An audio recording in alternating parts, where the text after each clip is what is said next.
So today, my friend Jen Reelitz is coming over, and her and I are gonna be talking about a topic that you might not have heard of before. It's called food forestry, and it's literally turning your backyard into edible plants and trees, as opposed to having pointless bushes in your backyard that you take care of and you water, because why not have something that gives you food? We also talk a lot about a topic that's a little bit controversial, and that is how churches have become these big businesses. So stick around for some juicy details. You're gonna love this episode.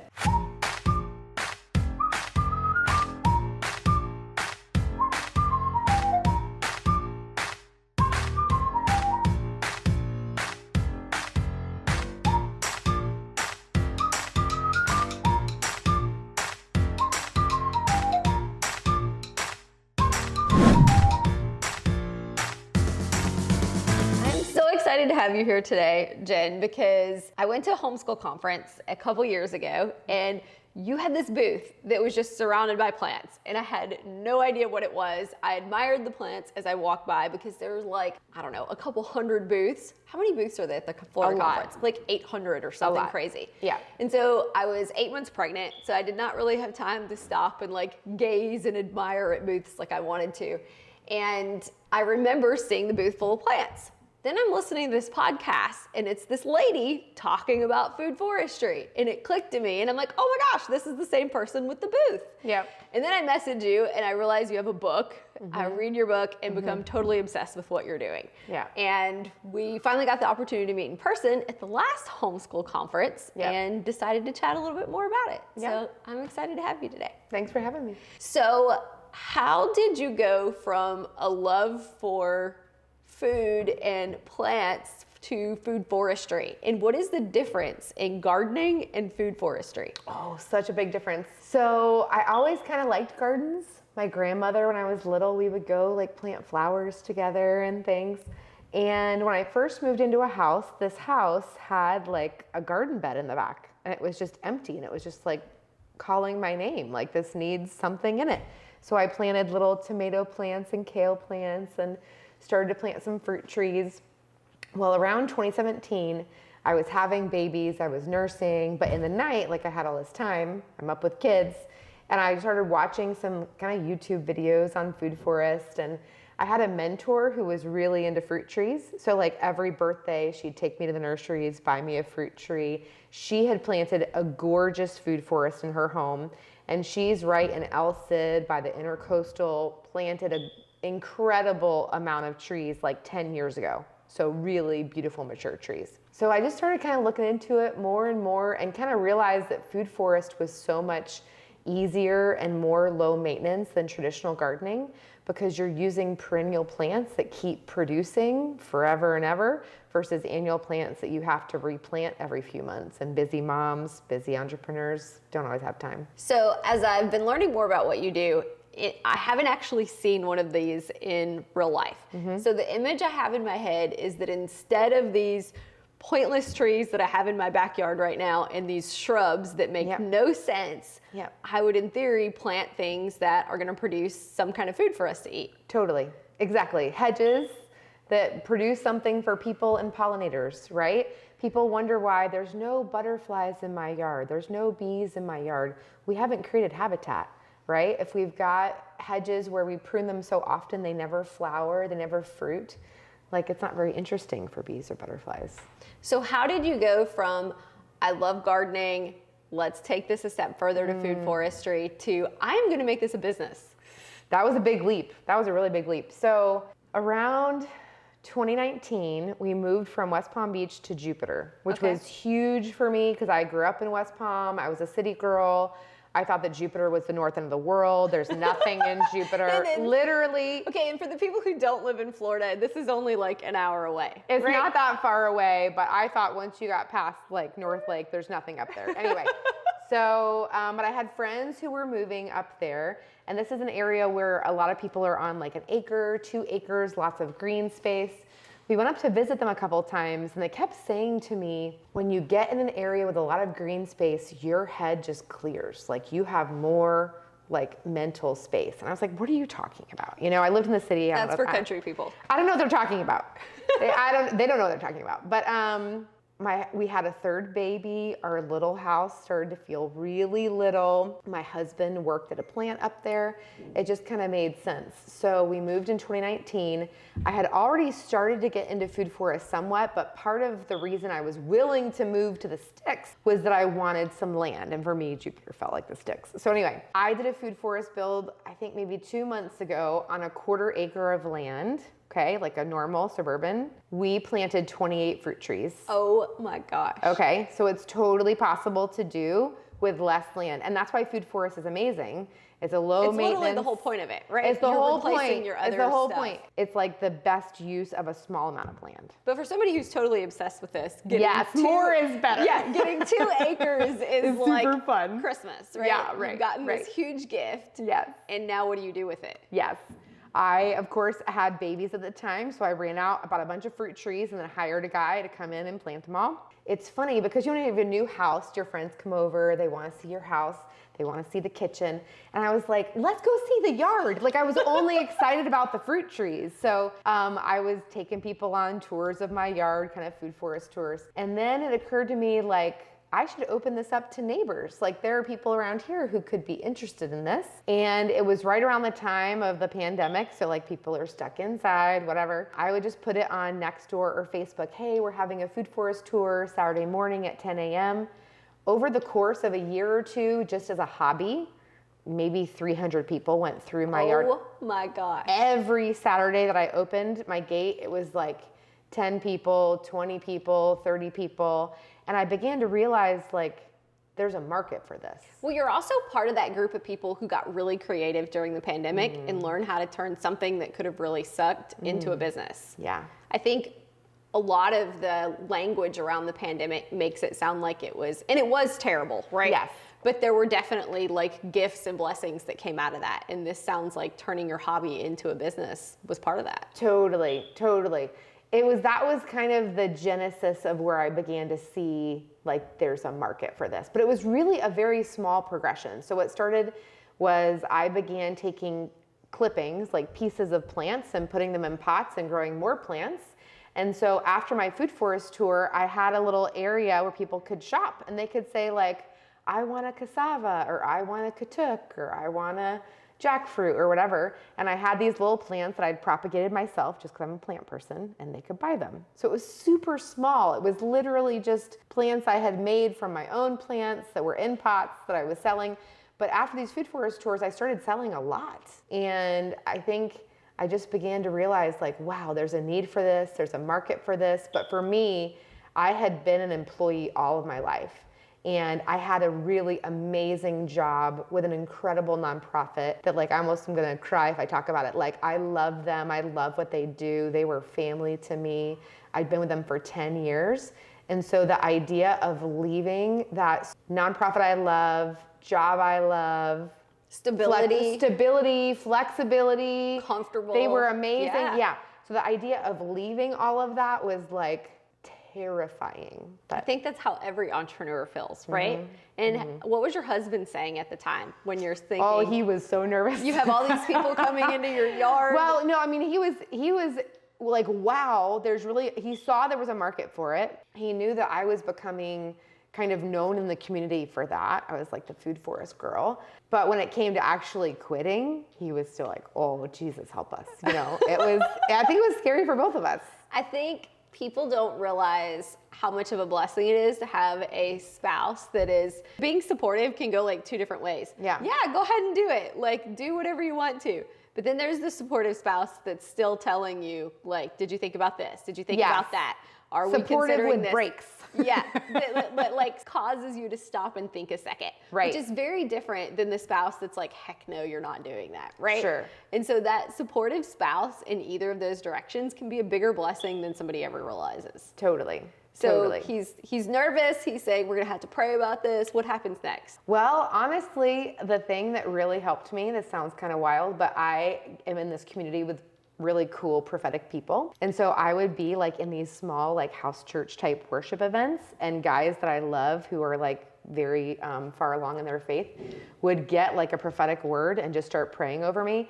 And they would not know, like, these were people that I had not told that I was thinking about quitting or I was thinking about starting a business. And the Holy Spirit really confirmed that like, I am in this, I am doing this, like it's going to be successful. Like you're going to look back and laugh at the fear that you have now. What a blessing. And God keeps saying that word, that you could have that confidence going into it and have those people surrounding you to speak that into your life. Yes. And so you get these prophetic words, your husband's like, okay, we're going to try it. Yep. You start building the business or you quit your job first? Kind of both. My former employer is amazing, the Timothy Initiative. They're a nonprofit that makes disciples and plants churches in Asia, Africa, and Latin America. Okay. And they were so supportive that honestly, I began to build my business even while I was still with them. So I'm still working for them part-time and I'm building my business part-time. Did that for about 6 months and then took the leap. I love that. So I think this is because your business is not traditional. These are not like when someone's like, I want to start a business. Here's the list of like 10 things I can do. You're never going to find yours on that list. No. And some people even say never make your hobby a business, right? Have you heard that? Okay. And so I think you are this true testament to something that you love can really be turned into something that makes money. Your job doesn't have your job, right? Your income doesn't have to be something that you don't like, that you dread Mondays, that isn't something that fulfills you in a certain way. Right. And I think a lot of people have a hobby and they haven't really, that might even be unique, that they're good at, that they haven't even thought about, what would this look like if I turn this into something that produces income for me? Totally. I love that you've done that. Well, and I think the timing, I was very blessed in the timing. So there were people who I've talked to who tried to start a business like this back in 2015, 2016. But because I was starting this, I think it was actually like 2021, 2022, like coming out of the pandemic, the amount of interest in gardening and growing food was triple what it was a couple of years before. So I think the pandemic started that a little bit, and we would need to look at some statistics on this. Massively. But even like now, people have mostly forgotten the pandemic stuff. Yes. They've moved on to new hobbies and new things like that. Yep. But there's this new revolution of women who want to make sourdough bread. Yes. They want to be stay-at-home moms, and like things like that are not looked down upon like they used to be. And they're not trendy, they're not going away. Correct. Yeah. And so the kind of small farm that people are having to have their chickens and their bees is truly something that's kind of shifting in our culture, and your business plays into that. Right. So that is awesome. It's super fun. So today, normally we cook something, but I wanted to do something that ties to what you're doing. Yes. And when we were at the conference a couple months ago, I bought an avocado tree and a mango tree from you because I thought that was a good place for us to start. Yep. Which we're going to look at those in a little bit. But let's make something. Yes. Related to that. So we're going to make some guacamole and some mango salsa. But what I learned when you got here was you're allergic to mangoes. I am. It's a very sad irony. It's crazy because mango trees are like one of the most popular things down here. It seems for sure. like. For sure. How did you find out you were allergic to mangoes? It's so sad. Well, so it kind of runs in the family. My grandmother was wildly allergic to mango. All of her kids could eat it, touch it, no problem. But if she touched it, like she blew up. When I was little, the first person to have it in my family was my little brother. He went out and like collected arms full of mango, and he was running around bare chested and got like this crazy rash. When I first started, maybe in my 20s, I had an apartment where we had a huge mango tree outside, and there were all these mangoes on the ground. And it was like, we can't waste all of this. So I would take 40 mangoes up to my apartment and start chopping and fill my freezer with mango for like smoothies and stuff, right? Yeah. Well, what happens with mango is the skin of mango has urushiol. Urushiol is the same oil that's in poison ivy, poison oak, and poison sumac. I think that most people can develop the allergy if they process too many or they have a genetic disposition to get it. So I did both. I was processing a ton of mangoes and I had the genetically genetics. there. Yep. Okay. So if you wear gloves, does it bother you? I'll be okay. Sure. Okay. When I was a kid, people basically ate like apples and oranges. Maybe I'm from Mississippi. Maybe you had a peach tree, or my grandmother had plum trees, but we didn't have exotic things like mangoes because they don't grow there. Right. And even in a grocery store, they can be really expensive. Right. we didn't have asparagus and we didn't have avocados. Those weren't things that I grew up with. As I've gotten older, they're a little more commercial, right? You can find them in most grocery stores. They're a normal thing that people eat. Right. But that means that we didn't learn how to how do you pick the right mango? How do you know when the avocado is ready to eat? Because that avocado quickly goes from green and hard to it's ruined. Correct. And so I would love for you to talk to us about picking the perfect mango and avocado and show us how you cut them up. Sure. Okay, so learning to cut a mango is actually really fun. And we kind of use almost what's that little game, TikTok type shape? Anyway. Oh, yeah. Tic-tac-toe. That's what it is. Okay, you got your gloves. Yes, I'm gonna put my gloves on. So the avocado, honestly, your guess is as good as mine.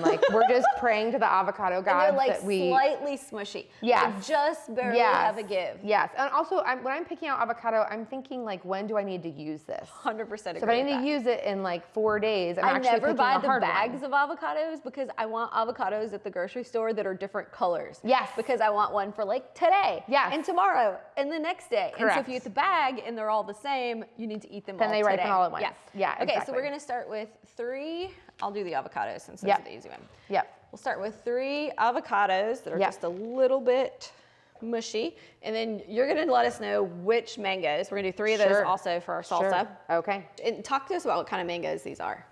What kind of mangoes are they? You got them from the store? I did. So there's 150 kinds of there's a ton of different kinds of right? mangoes. When I first moved to Florida, I only knew of the traditional mango you see in the grocery store. There's so many. And these yellow mangoes are... These are yellow mangoes, that's what they are.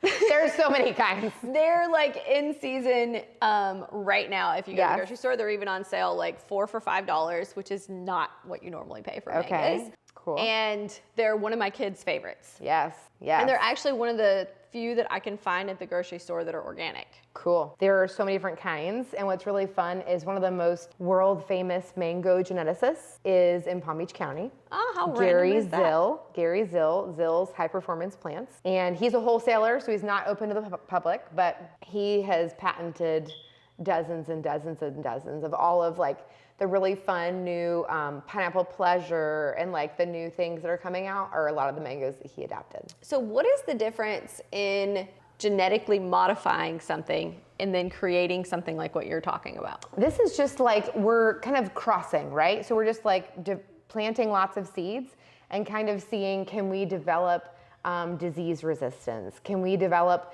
a smaller seed, right? When you plant a seedling avocado, you wind up with a tree that's not very good. Big seeds, small fruit, poor quality flesh. This is more just research, and I'm not worried about. It's not GMO. That's not. That's not what it is. Okay. Talk us through this mango. Okay, so mangoes have a seed that runs down the center of the mango. So you kind of have the kind of narrow way and the wide way. We're gonna turn it the narrow way because the seed is running straight down, and we wanna kind of cut right along the seed because the seed is right here. So we're gonna cut along the seed because this is where all the flesh is.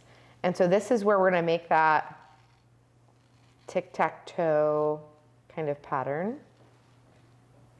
And we're gonna be careful while we're doing the tic-tac-toe pattern to not cut through the skin of the mango. And then I'm just gonna pop it out into the bowl. Shut And it's up. really easy. That is so and you much get these easier nice than trying to cubes. peel it. Oh my gosh. So honestly, a lot of the things that we grow here, I didn't grow up with either. Mango, yucca. So I totally, the first time that I did this, had to Google or YouTube how to cut a mango. How the heck do you cut a mango? How to cut a yucca. The first time I tried to cut a yucca was hilarious. I used a potato peeler, which is definitely a recipe for just bloody hands. Because really, to peel a yucca, you need to use a knife. So I try to look up the things I don't know. Well, it's the same with the coconuts down here. You're okay, what do I do with this? Oh my goodness, opening a coconut, mercy. Okay, now that I've cut one, can we trade? Yep. Yep, let's trade. Listen, y'all, I know today's episode is inspiring, but inspiration alone will never carry us to our ultimate goals. That's why I started the Society of Entrepreneurial Women. It's a mastermind for high-performing female investors and entrepreneurs who are living their lives unapologetically. In a world where most people don't get us, or they try to keep us confined in a small box, the Society exists to turn off the brakes and set you free. We have weekly calls covering investing, wealth building, health, relationships, family, and a whole lot more. We have small tribes to hold each other accountable to our goals. We have in-person, ladies-only retreats to disconnect and drive each other towards our dreams. And most importantly, this is a community where you can be unapologetically you. Celebrate your wins, scream your successes from the top of the rooftop, become best friends with women who get you. We're 3 years in, and I can honestly say my best friends today are all from the Society. Click the link in the show notes to learn more. So now that you have shown us the perfect way to cut the outsides, do we do something with the sides too? I assume we're not going to waste them. Yeah, for sure. So just cut off the skin. Like actually cut the skin? You can actually just peel it. Okay. Yeah, that's where you could peel. Can't believe how much easier this is. Around the seed. And then I'm going to cut the sides? Yep. That's the part that's harder. But you can definitely get some little pieces there.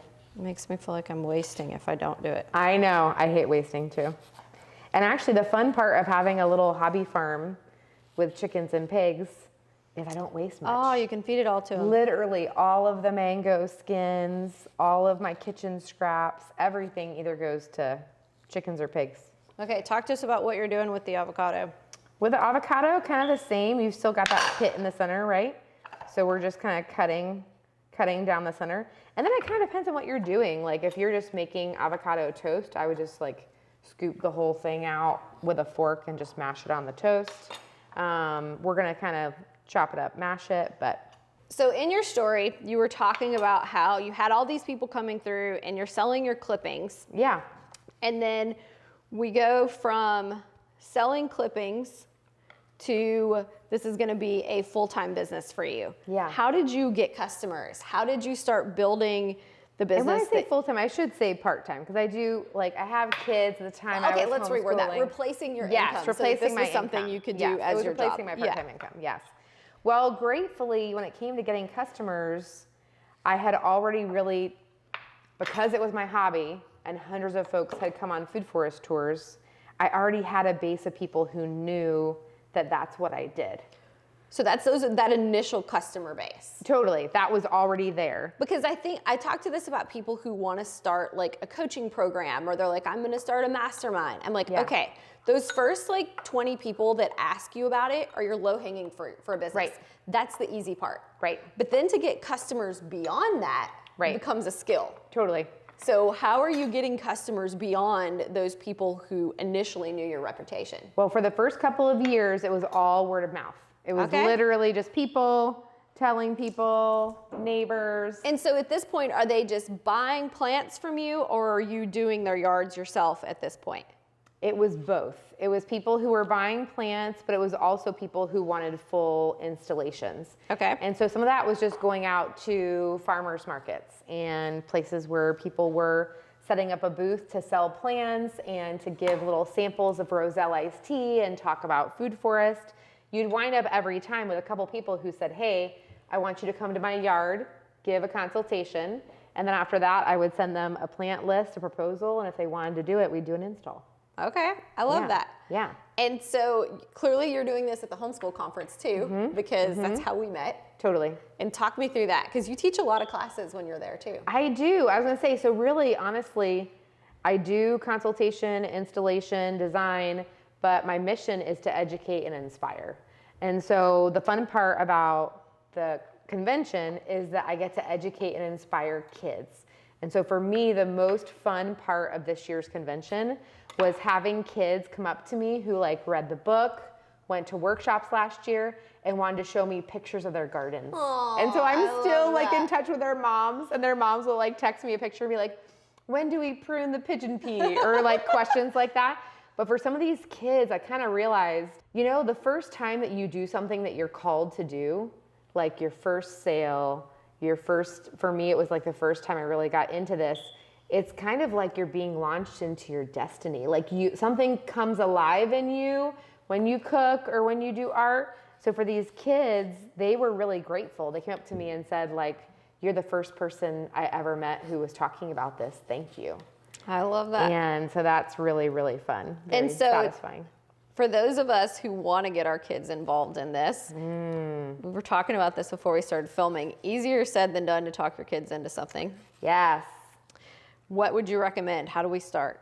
Well, you have to kind of see, some kids will have like a natural spark, right? Like even when it comes to like other music and art and things, some kids are just naturally drawn to it. So if you have a kid who's naturally drawn to it, that's easier. For kids, just, kids who maybe aren't going to be super into gardening full time, just teaching them like how to sprout seeds, like let's sprout some seeds on the kitchen counter. Try to grow their favorite things. Do they really like, cherries or bananas, or what kind of food do they like to eat? I think my kids get burnt out on gardening because mom talks about it every day, all the time. Every vacation, we're visiting nurseries, we're visiting botanical gardens, so they're tired of it. But How old are your kids? My kids they're actually all about to have birthdays. So they are boys who are turning 7, 9, and 11.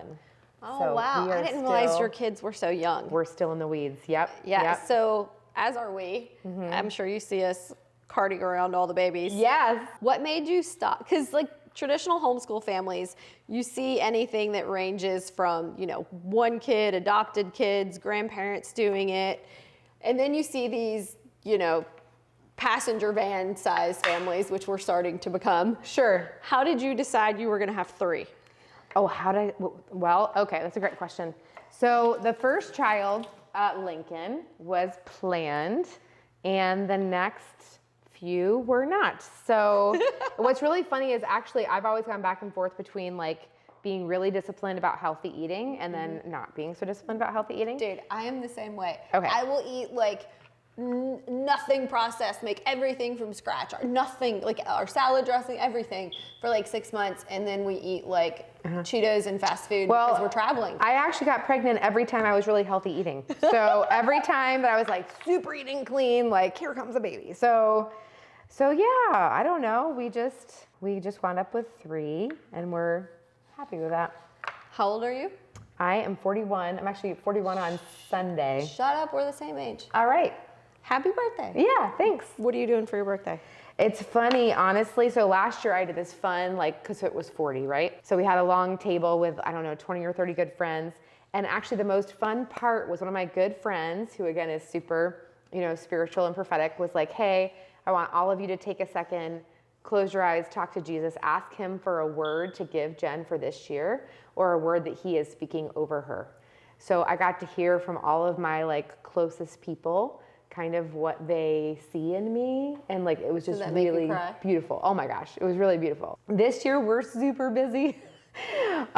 This weekend we've got a lot of things going on. Mango festivals in West Palm Beach. How are you gonna go to that? Is that crazy? Yeah, on my birthday, I'm a vendor there. So we're probably gonna celebrate maybe in July. Okay. I'm actually thinking about doing a flower potluck. Where you invite all your friends to bring a bouquet of baby's breath or whatever, and we're gonna lay them all out, and then everyone goes home with a bouquet. I love that. I love that. That sounds like so much fun. Something fun to do. So you're in your 40s now. Yeah. And there's something about you that I really admire, and you'll never guess what it is. Okay.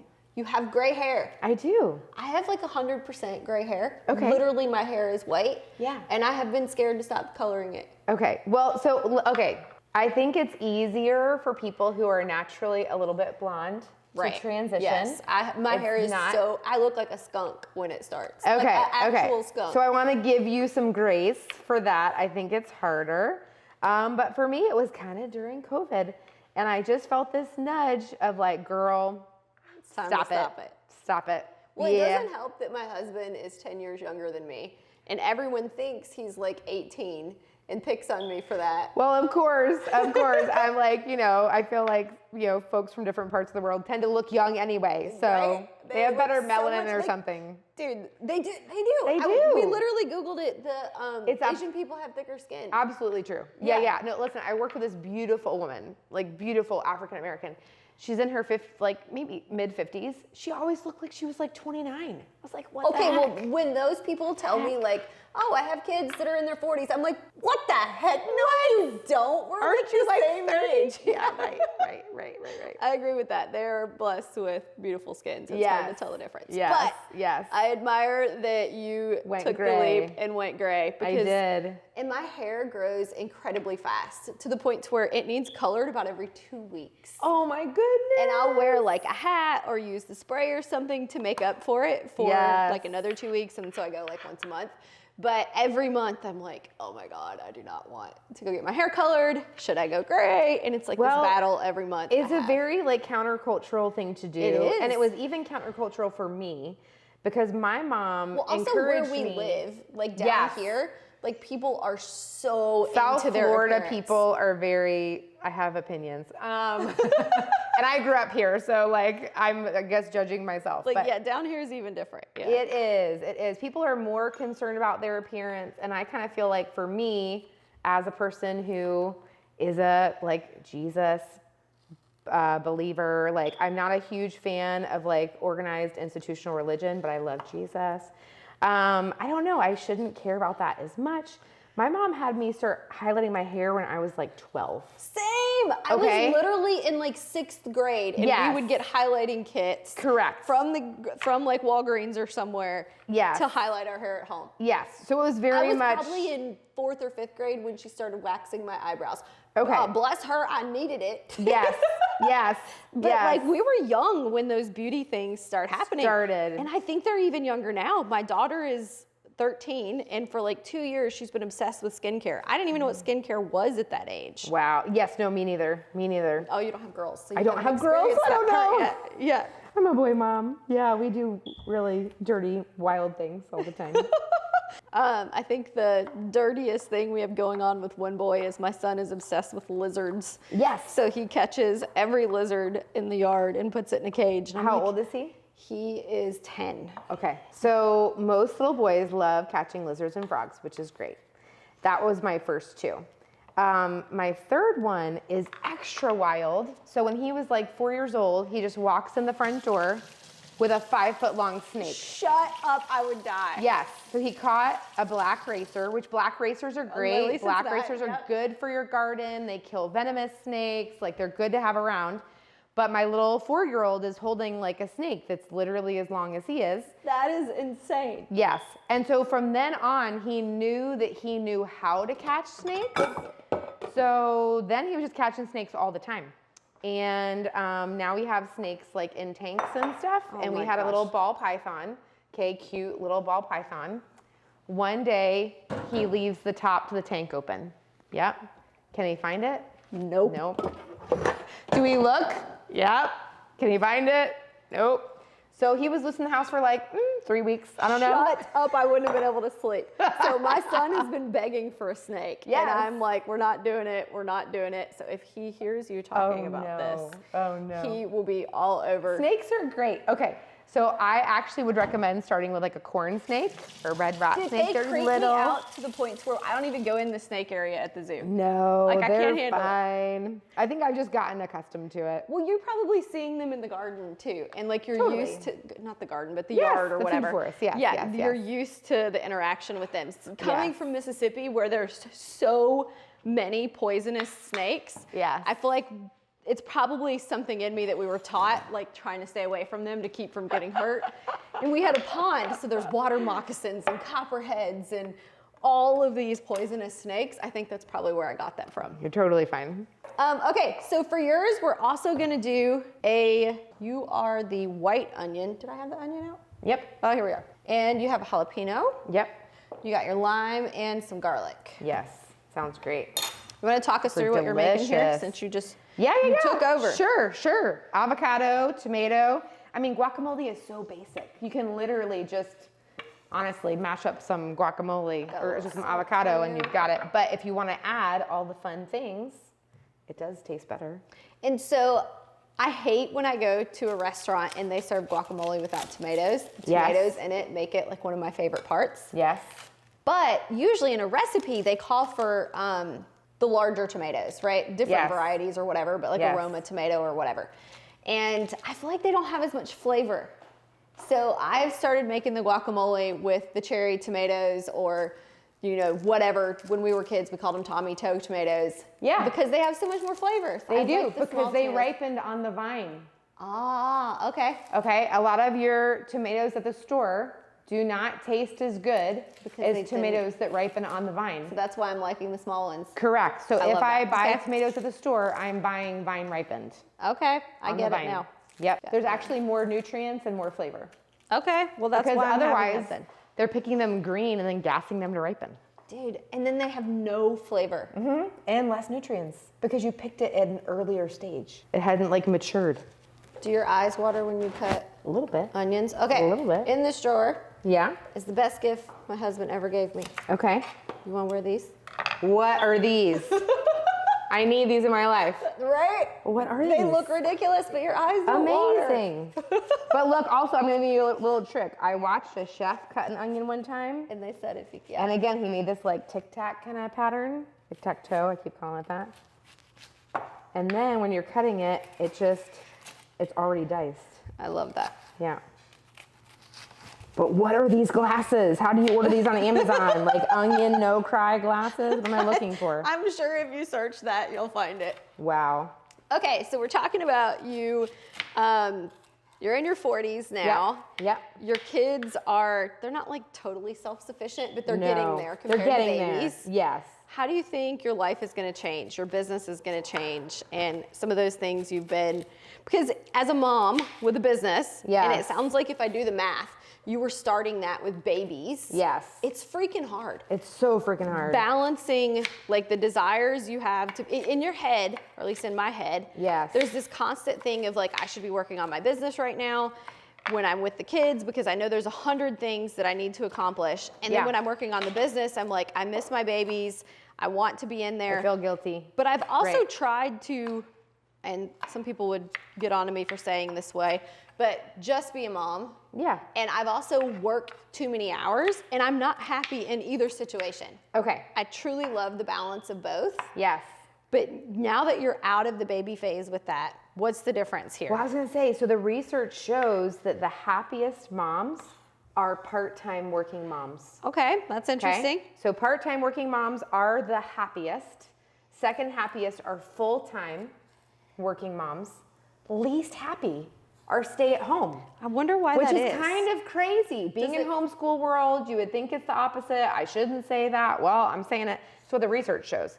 So I kind of think, for me, I've always been a part-time working mom. As soon as I had babies, I stayed home for 3 or 4 months. I went back just 20 hours a week. I feel like the reason that I enjoy working part-time is you retain your identity as a person, right? My identity is not solely being a mom, making mac and cheese, like doing stuff for my kids, right? Yeah. And so I feel like when you can maintain that identity, You get to have the best of both worlds. yes, you get the best of both worlds. And then gonna put your I feel like the extra onions in kids here. get the best of you too, because I mean, absence makes the heart grow fonder. I feel like the fact that I'm not with them all the time means that like I get to come back and be excited to see them again, and they get to be, you know, again, it depends on the season that you're in. When I had babies, I did not do international travel like I did before I had babies, because I was working for an international nonprofit, right? So before kids, India, Nepal, like sure, that's great. After babies, no, I'm not taking those trips. So there were things that changed, but I've always enjoyed working. So I'm curious, for the mom out there who's like, I have this business idea, but I haven't figured out how to balance what we're talking about. Because you and I both homeschool, and Yeah. some of the people are always like, you're a superhuman. How are you running all these businesses? Well, so this year we actually took a break from homeschooling. So Okay. we do both. We do homeschooling, we do traditional schooling. It kind of depends on the year and the kids. Okay, talk to me about that. So we have one little boy who has some unique challenges. And so last year we were sitting with our professionals who help us, our therapists, And they were saying, listen, this one really needs structure, like super, super serious structure. Well, I don't think people who don't homeschool realize the lack of structure we have as homeschool families. It's pretty insane. And I am kind of ADHD. So my therapist is my friend, and she was like, listen, you're too ADHD. Like, you are not capable of putting together the structure he needs. And I was like, I agree with you. So gratefully, we're in a little town where we have a little community school that's amazing. It's literally 2 miles from my house. Lots of parents like drive their kids to school in golf carts. Like, this is just like a different kind of thing. Moving to the sticks, as you said. Because we're in the sticks.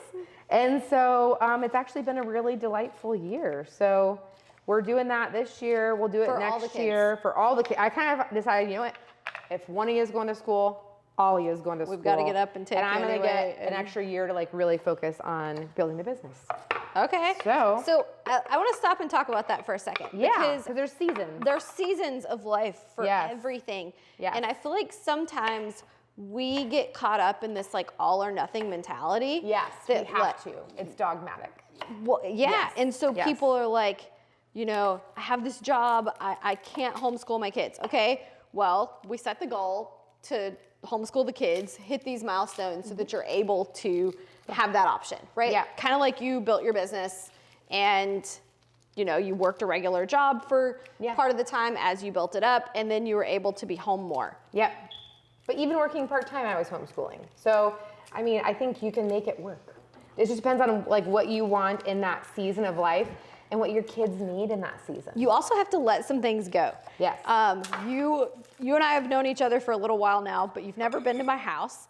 And so there's this urge, and I don't know where it comes from, that my house needs to be spotlessly clean for a guest to come over. Sure. My house is a flipping mess. Yeah, great. You can't see it in this video right now. This is like the only clean spot. Yes. But when you homeschool and the kids are home all day. And you work, you have to choose to let something go. And for me, my house is not nasty. Yeah. Like, it's mopped and the toilets are clean, but it is not hardly ever like what you would think of when guests are coming over. Correct. That is something I had to learn to let go. So same for me. And I also tend to have guests over, and I'll kind of tell guests like, hey, I didn't clean up for you. Like, heads up. And I actually think that when we do that for each other, we give each other a gift.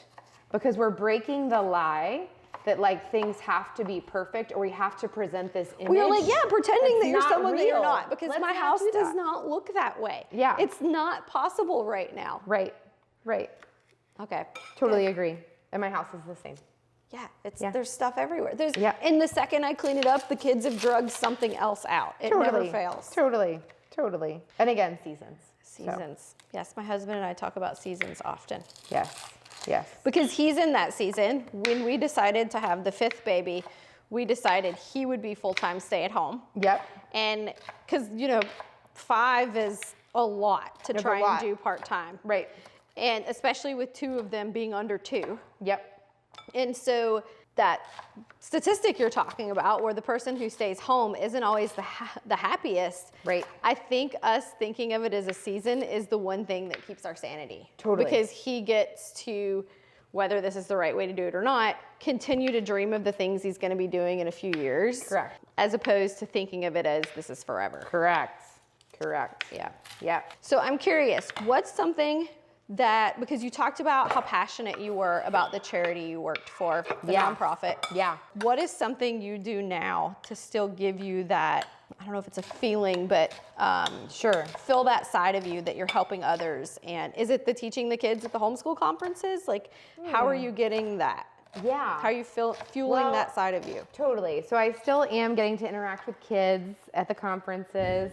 I do foraging walks in Riverbend Park. So I'm getting to like teach people about plants, super fun. But honestly, that kind of like nonprofit itch, which is the thing that I have. I'm on the board of Recovery Church Movement, which is a really amazing, I think they're now at 80 or 90 locations around the US. Just opened a recovery church in South Korea. This is literally like... Tell us what a recovery church is. Okay, so if AA met the church and they were like really good friends, That's Recovery Church. Okay. So when you walk in, so our church has something called Celebrate Recovery, and they have the AA. yes, Similar. I think for some addicts who walk into a Celebrate Recovery, like a traditional church, I think it can feel sometimes. Well, it probably depends on their history. It with depends the on their church. history. Like if they're just coming out of, heroin addiction or something really intense, it can feel like a little religious or churchy. And so the beautiful thing about Recovery Church is they know when they're walking in that every single person in here, from the worship dude to the guy greeting at the door to the pastor, situation. Everyone's in recovery. Okay. So what's beautiful for me, I'm what they call a normie. I have family members who struggled with very, very intense addiction, but that's just not been one of my challenges. I have plenty of my own, but that's not one of them. When I walk into Recovery Church, it's this beautiful, like imagine walking into a church with hundreds of people who are all totally aware of their brokenness. There is no pretense, there is no hiding. We're not trying to pretend that we're okay. It's beautiful. It's the most authentic, pure worship that I've ever been a part of. And so how did you discover, how did you find this and get involved with Recovery Church? It kind of was through friends. So one of my friends, who I've known for a very long time, started a Recovery Church. They initially called it Drunk Church, and then they changed it to Recovery Church. And he actually was inspired by the founder of the nonprofit that I worked for, the Timothy Initiative, because they were starting little disciple-making church plants all over the world. They kind of define church very, very differently. So in the West, we still have this idea that like the church is this big like institution. In America, it's basically a business. But around the world, in the book of Acts, it was just a gathering of people like sitting around a dining room table, eating together, doing life together. Okay, so I think there's something to you telling me this. Yeah. Because I had never heard of this before. Okay. And when we were at the homeschool conference in May, I'm walking through the booths, and there's this lady, and she's like, Heather! I have no idea who she is. Yeah. And she's like, I'm one of your followers in blah, blah, blah. You and her are friends. We're friends. You're friends with her. Yeah. And she is amazing. She is amazing. Her and I, she's going to be on in a couple episodes. Awesome. And her and I start talking, and we have tons in common. She's this amazing businesswoman who also homeschools her kids. And she is telling me that she goes to a church the same way that you do. Home church. Home church. And I had never heard of this. Yep. And I've lived in South Florida for 7 years. Yep. And we've struggled so much to find a church. We even live across the street from a church. Sure, they're everywhere. And that we drive almost an hour to go to church, and it's still not the perfect situation. Right. But they have a great kids program. Sure. And my kids need that since they're homeschooled. So Yes. my husband and I are like, okay, we'll suck it up. It works for this season. It works for this season. But it is not what we need for us in what we want with our relationship with God. Yes. So I have a saying. Okay. The first time I heard it, it blew my mind, and I think it changed my paradigm forever. So this was probably 15 years ago. I'm at a church planting conference in Orlando. Our ministry is presenting. My president is doing a workshop. This room is full of pastors, okay? Senior pastors from all over the United States. Okay. There's this young guy who's like 24, just graduated seminary. He raises his hand and he says, I've heard it said that Christianity began as a community of believers in Israel. It moved to Greece, where it became a philosophy. It moved to Rome, where it became an institution. It moved to Europe, where it became a culture or a tradition. And it moved to America, where it became a business. When you make a body a business, isn't that called prostitution? Oh my gosh. I was like, well, shut the front door. So he is correct. And this is the most awkward place to be correct. It's a literal bomb. Everybody? It's a literal bomb. There's just total silence. And after a couple seconds. It's also a lot to process. You got to think through what he just said, right? Yes, it's a lot. It's Whether a lot. you agree with it or not, you've got to think through the process Yes. and think, do I think that's how this worked? Do I think that's how this works? Yeah. So at the time, I was helping raise millions of dollars from the institutional American church for missions. So their money with us was being put to good use. But I was seeing spreadsheets where I saw these big churches were bringing in $100,000, $200,000, $300,000 on a Sunday. It is not bad that there's a business aspect. Sure. Because anything that manages that much money, Sure. even if it's a charity, a church, a nonprofit, Yep. needs to have a business aspect with it. Totally. Because we're called to be good stewards of our money. Totally. And so somebody needs to run those financials like it's a business. There's Right. nothing wrong with that aspect Right. of it. Right. It's what happens after that. Depending on the church structure, The church is the easiest place for narcissistic leaders to get to the top and have absolute power. So the stats in the American church are that the same amount of money goes to missions every year as is embezzled. Shut up, that's crazy. There's a docu-series coming out in July called The Religion Business. Okay. That is going to, I think, open some eyes. It's interesting that you're saying that because, again, we have tried a lot of churches and have really had a hard time finding a place that Feels like home? Yes. That's because families don't meet in stadiums. Right. Well, we've been going to the same church for, I don't know, maybe 4 years now. Yeah. I don't know a single person there. Correct. How crazy is that? So 4 years, I just was talking to a friend who's been in this church for 10 years. She's coming out of it, joining kind of our collaboration of house churches we have going up in Jupiter. And I asked her, is there anyone that you've developed a relationship with over the last 10 years that you'd want to invite? And she's like, no. No. So how is it possible that we're going to church, Every but there's Sunday. very little relationship, very little life? The early church was a group of spiritual fathers and mothers raising up sons and daughters in their everyday life. In the book of Acts, no one went to church. They didn't go to church. It wasn't a building. It wasn't an event. It wasn't a time It was a group of people. It was people who just did life together, and they were so dangerous, they set the whole modern world on fire. And today's church is very tame. It's honestly like Satan has put us on a leash. Well, and so that's my husband's constant complaint. So he grew up in Hong Kong and Singapore. Yeah. And Christianity isn't the most popular thing there. Correct. And growing up as a Christian family there, their preachers were a lot less, I don't know the right word to use, but they talked about the topics that a lot of ours choose to avoid. They were for real. They were for real. In China, you're not like a for real pastor if you haven't been to jail for 3 years. Do you know how many American church leaders would get weeded out of that process super fast? Yeah. Like everyone who's not for real is gone. Yes. Because you're going to jail. Right. Well, here you get canceled if you say those things. So then we Sure. would have no preachers. Sure. And so I feel like my husband is a lot better with some of the Bible stuff than I am because he's had his whole life the type of preacher that was talking to you about those subjects. Yes. And so he regularly thinks our sessions are watered down. We do have a favorite preacher we watch online out of Georgia. Okay. But it's really interesting you say that. Yeah. Maybe I think need it to was look doing into this. life together. I think the other thing that happens is people are just sitting in pews and they're not learning to walk in their spiritual gifts. Because if you're in a church of 500 people, the only person who ever has an opportunity to exercise his teaching gift is the pastor. But if you're in a house church with Kelsey, everyone gets an opportunity to exercise their teaching Okay, gift. so it's interesting you say that because when I was getting married, my husband's mom asked, well, does she have a relationship with her preacher? Does she know him? And my husband's like, no, there's 20,000 people in the church. How would she know the preacher? Okay, so it's impossible for a guy to shepherd that many people. Yeah. And honestly, that's why the average church size in the United States is about 120.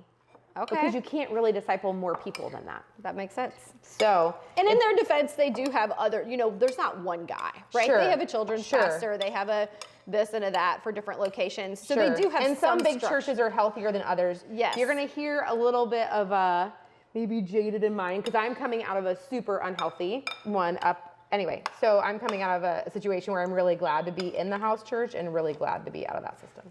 I think the house church, because most people don't know this about me, I am like really introverted. Okay. And even though people see me on stages talking to thousands of people and I'm on like social media and I can turn into this really extroverted appearing person, I like hide in the back in all of these scenarios. And so to go to people's house is a little bit like, ooh, then I got to talk to everybody. But what's amazing, so I asked Kelsey, what do you miss about big church? And she just laughed. Hiding She's in like, the back. nothing. She said, nothing. There's literally nothing. She's like, my husband actually has like dudes who surround him and hold him accountable. Okay, so he's grown more spiritually in 1 year than he grew there in 10. And so my husband has been desperately searching for some men who are married with children. Right. Because where we live in South Florida, it's normal to be 40, 50 years old and thinking I'm gonna get married someday. right? Right. And so he has guy friends, but not a single one of them are married or has kids. Whoa. So he's like the only one. Yeah. Which is totally insane. Yes. And so he feels really alone, and he's like, where are my tribe of men? Yes. And you would think that they would be at church, but he hasn't found them there. But there's not real opportunities for connection and like doing life. So anyway, we're really excited to be embracing something new. And for me, a book that I read that literally blew my paradigm, like messed me up. So like, do not read this. If you are in church leadership and you don't want to get messed up, don't read it. But there's a book called Unchurching. Okay. Kind of like the idea of unschooling. Yes. And the byline is Christianity without churchianity. And it just messed me up in all the right ways. And how long have you been doing it this way? On and off for about 8 years, because my husband and kids also enjoy like the programs and the tradition and the routine. Well, you so could we kept probably doing do a that little for bit a of while. both, right? Mhm, Your for kids sure. could still do some of the kids programs and Totally. be involved in that, but your Sunday Sure. routine is your Sure. home church. Mm-hmm. Should we taste some of the stuff that we've made? Let's taste it.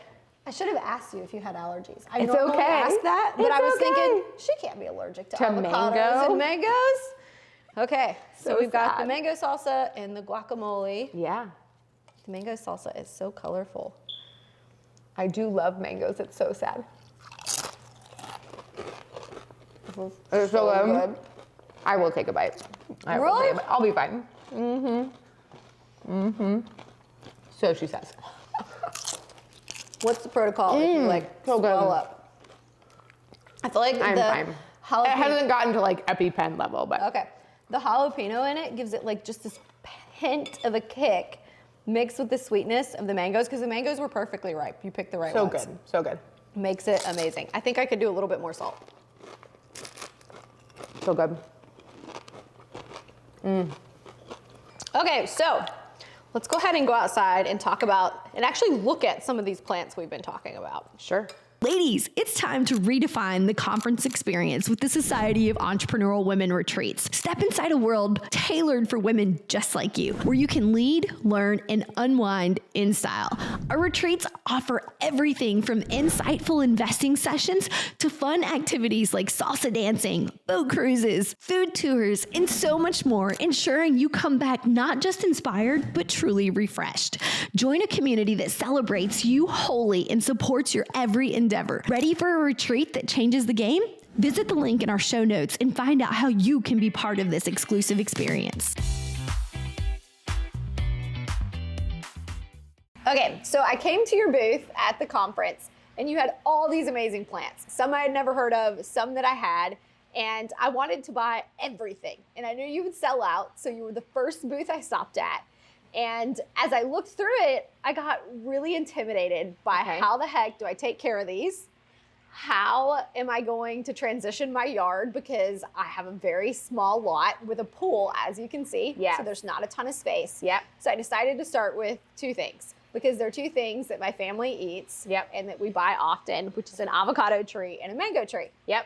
And one of the things that you had told me was my next step was to repot them. How long have these been in this pot? Like, how long have they been growing from what you cut them? You can look at the pot and see if the dirt level isn't at the top. If it's down a couple inches, it's ready to be repotted, because that means that the roots have been using all of that nutrition and the soil over time is just going down. So these have probably been in this pot for over a year. So it's definitely time to repot them. How long is this taken to grow? That's probably a year to 3, kind of depends. And how long before it produces fruit? From this size, it's probably a couple years. And actually, when they're young, I don't really like to let them produce fruit. If they start trying to produce fruit, I tend to pick them off, because I want young trees to focus on root development. Okay, so the next step is gonna be, like you said, the roots are using all of the soil here, so we are gonna put them in a bigger pot. Yes, we are. But we could put them in the yard if we had a We plan could put already. them in the yard, but if we're not gonna put them in the yard, we'll put them in a bigger pot. Okay, let's do it. So what we're gonna do is we're gonna put in some soil. We're gonna put in some mycorrhizal fungi, which is going to kind of attach to the roots and have a symbiotic relationship. It can create root systems that are up to 7 times stronger. So if you look at the roots, they'll just be a lot more vigorous if we use mycorrhizal fungi. We're gonna mix some earthworm castings into the mix, 'cause that's a great like organic fertilizer. We're gonna use just a basic fruit tree fertilizer, really any organic fruit tree fertilizer will do. And we're gonna use some biochar. Biochar is like charcoal that has been inoculated with nutrients and can hold nutrients long term. It sequesters carbon. There's lots of really amazing things about biochar. And so we're gonna start with a honey kiss mango tree. Honey kiss mango, yep. And some dirt. And this is just organic potting soil.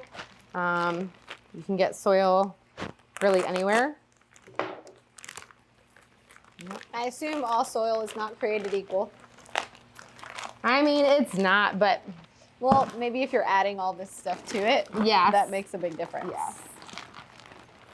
This is very... I told Heather to come today. I had to grab my nail clippers and like try to dig all the dirt out from my fingernails. Because I'm just dirt all the time. All right, so we're gonna do a couple cups of the earthworm castings. Okay. You can really do up to 1/3 of the soil, so that's kind of a lot. Actually, we're gonna stop doing cups. Let's just dump some in. You wanna mix this around? Yep. So yeah, these are gonna be very well-fed fruit trees. With a biochar, I'll measure. Talk to us about what that one's Let's for. do 3 cups. Again, this is little bits of charcoal that's been inoculated with nutrients. So they tend to soak it in things like a seaweed kelp, fertilizer, really anything that's gonna charge this with nutrition. Okay. There was a part of, I believe it was where the Aztecs lived, where the soil was really terrible, but they found parts where the soil was amazing. And clearly they had done something to kind of infuse the soil. And they realized it was something like biochar. Oh, that's interesting. Yeah, for sure. I'm gonna do some of this kind of fruit tree fertilizer. The mycorrhizal fungi, we're gonna put right on the tree roots because the mycorrhizal fungi will kind of attach to the tree roots. So to get a tree out of a pot, I tend to just lay it down on its side and kind of hit the sides. And even as you're doing that, we're gonna create kind of like a little bowl. Okay. There we go. And then again, you just notice I don't even like to wear gloves. We're gonna do it barehanded. Just kind of pull this out, trying to keep the root ball intact. And then we're gonna fill it up. There we go, straighten it up. And we'll do the mycorrhizal fungi because we want that to attach to the roots. And we're just doing about 2 tablespoons. Kind of. And this one we're not gonna mix in. This one we're not gonna mix in. We want this to stay kind of close to the root ball, if that makes sense. There we go. And then we'll finish filling it with this good potting soil. You said that you had a mentor for this. I did. Where did you find your mentor? Just a friend, honestly. I met her actually in high school. Oh my gosh, I can't see how much I'm jumping. I met her in high school and then we reconnected at like a friend's bridal shower in my 20s. And she was kind of like a spiritual mentor, but she kind of became a mentor also in all things gardening. I love that. Yeah, so it was very kind of organic. It just happened. What we're gonna do now is we're gonna put a top layer of mulch, and the mulch is gonna do 3 things. The mulch is gonna hold water, kind of like a sponge, so then you won't have to water this tree as often because the mulch is gonna help with that. It's gonna break down and become good dirt, and it's gonna keep any weeds from popping up. Okay. So, just grab a couple handfuls of mulch. I should put gloves on, but You shouldn't. If that's not I what you're used to doing, who tend not cares? to. Yeah. So we don't need too much, just a couple handfuls. Let me do it? Sure. Since I got gloves on to do Yeah. that. Yep. There we go.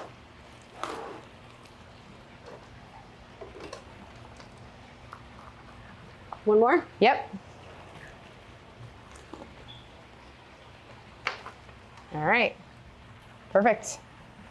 Okay. We water it in and we do it again. Mango tree's ready. Yep. So next up, we've got tell me how to say this word. Brogden avocado. And so on the tag, it says July, September. What does that mean? That means it produces fruit from July to September. Okay. Get this out of the way. Because in Florida, we have a really long avocado season. Which is It amazing. runs from May to February. So if you have a yard where you have room for 2 or 3 fruit trees and you really like avocado, you should get yourself a summer avocado, a fall avocado, and a winter avocado. Because you could have avocado almost year round if you're careful with your variety selection. So I'm curious. I live in the house is about 4,000 square feet. Yep. And the lot is not big at all. And Right. the reason I say the square footage is because it takes up a big footprint. Right. And you've got the pool, right? Correct. And my kids legitimately use the pool all the time. Yes. We appreciate it. We love it. Of It's course. not something I want to change. Of course. And I'm curious, how many trees could a yard this size hold without it overtaking and not being able to produce? Well, I gotta walk your yard. But I mean, I can plant trees typically about 10 to 12 feet apart. Okay. No problem. Interesting. Okay. Yep. So again, on that little 1/4 acre lot, we planted 28 fruit trees. That's amazing. So definitely possible. So I'm curious, as you talk about the food forestry, you're clearly passionate about it, Yeah.